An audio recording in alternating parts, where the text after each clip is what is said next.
दादा मोहोळचं कसं प्रतिसाद राहणार आहे भाजपला? कारण दोन्ही उमेदवार अर्ज दाखल करणार आहेत, माढा आणि सोलापूर लोकसभेत कसं असणार आहे?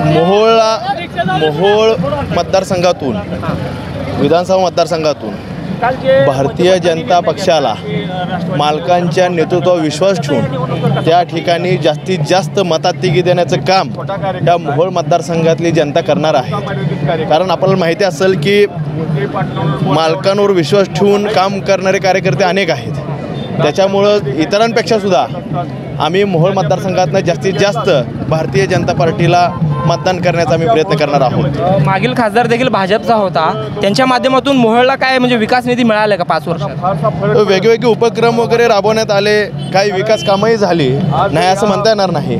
चांगल्या पद्धतीने विकास कामं झाली, वेगवेगळे उपक्रम झाले, हॉस्पिटलच्या माध्यमातून असेल वेगवेगळे असेल, तर त्यांच्या माध्यमातून कामं होत असताना आता जे हायवे वगैरे आहेत हे केंद्र सरकार म्हणून त्या ठिकाणी त्यांच्या माध्यमातून ह्या बऱ्यापैकी कामं झालेली आहेत।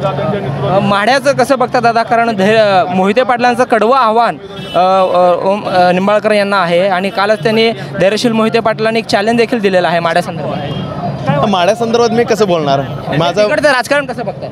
तिकडचं राजकारण आता ते मला एवढं सांगता येणार नाही आणि तिथलं राजकारण स्थानिकचं राजकारण आहे, वेगळ्या पद्धतीचं राजकारण आहे तिकडचं।